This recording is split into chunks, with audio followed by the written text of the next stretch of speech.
Începem cu demontarea vechiului material. Întotdeauna în linie dreaptă, spre vârf. Nu trebuie să îndepărtăm tot materialul, doar dacă avem zone de lifting. Altfel, îndepărtăm materialul în proporție de 90%.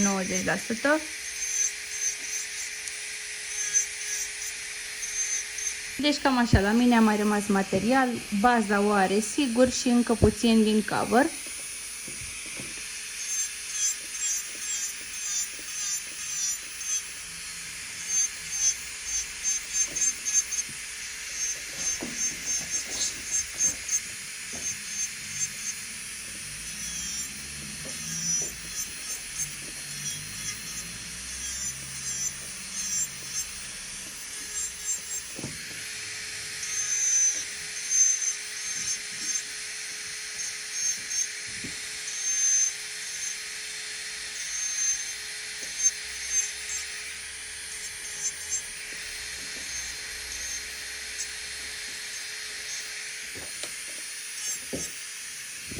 Nu sunt făcute de mult timp, așa că va trebui să avem grijă cum îndepărtăm materialul în zona de cuticulă.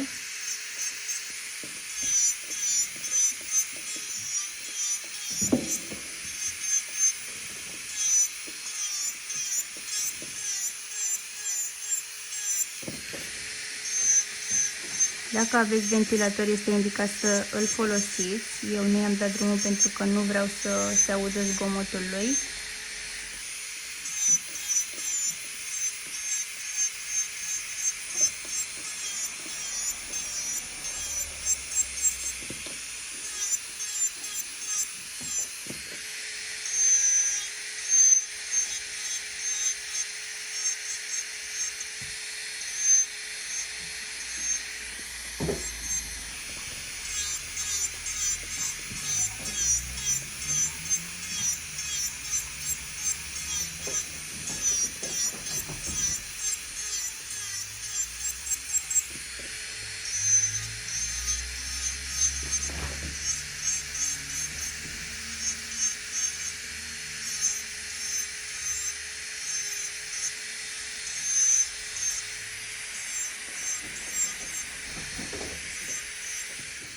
Bun. După ce am curățat materialul, vin și scutur foarte bine.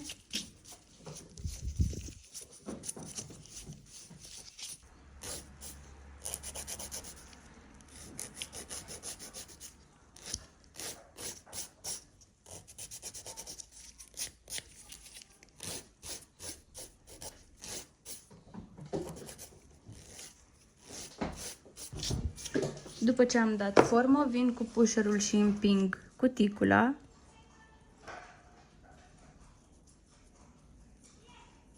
Dintr-un sinus în celălalt. Vin ușor pe sub eponichium. Dacă am reziduri, mai ales că ea a avut unghiile făcute de puțin timp,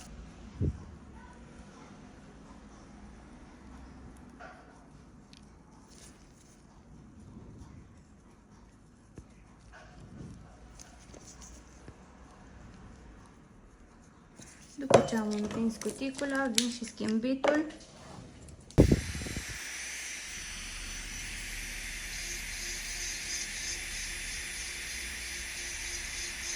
Voi curăța doar pe reverse.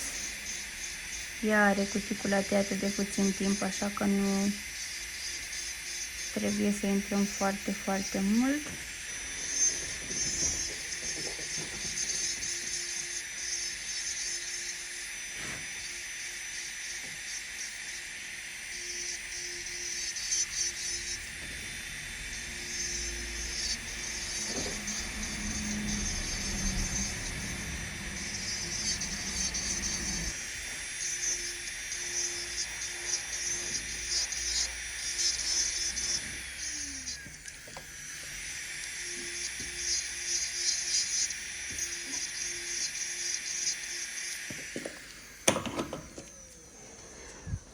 Deprăfuim.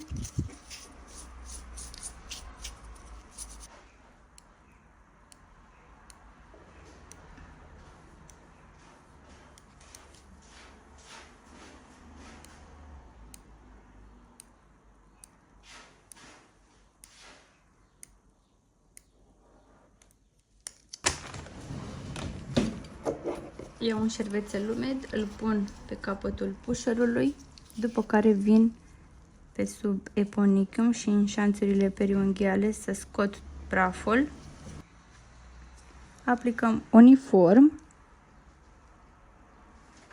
până în apropierea eponichiumului.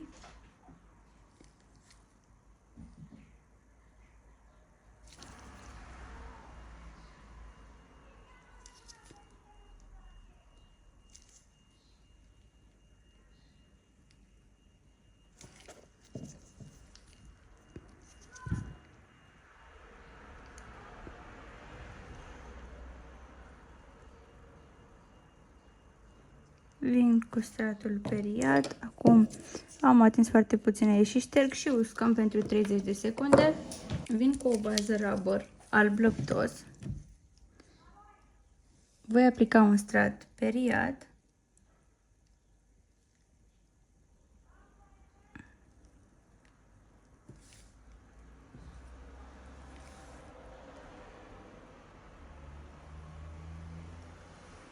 Nu voi usca.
Așa. Așa arată acum și vin și facem apexul, strat periat.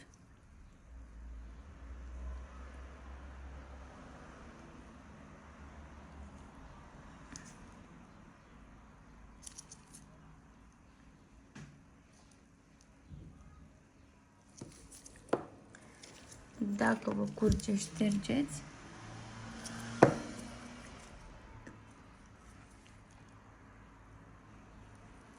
Iar acum voi face apexul.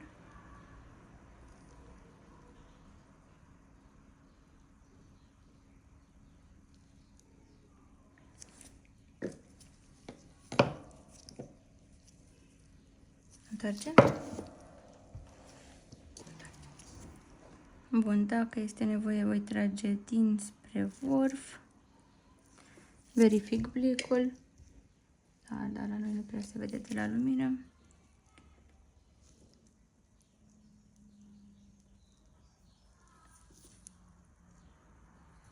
Bagă, te rog.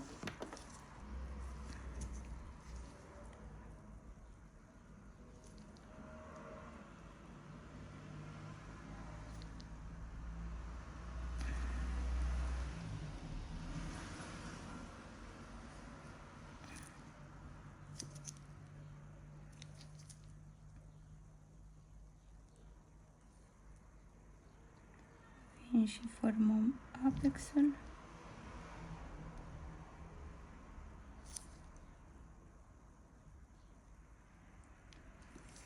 Întoarcem.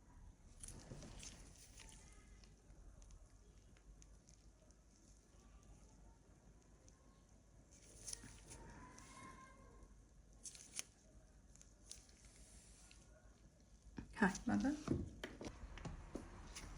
Acum vin și împing cuticula, după care vom aplica top. Strat periat.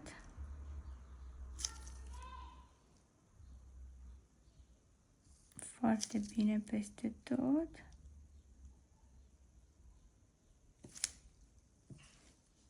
După care voi face și blicul.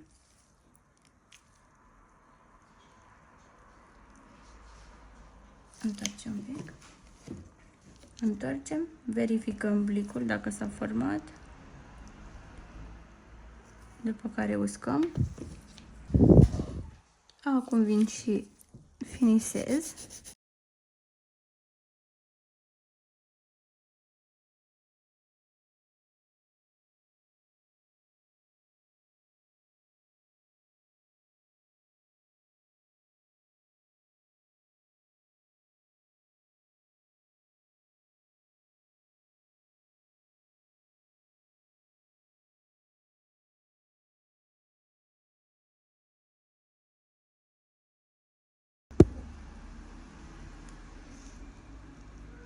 Și acesta este rezultatul.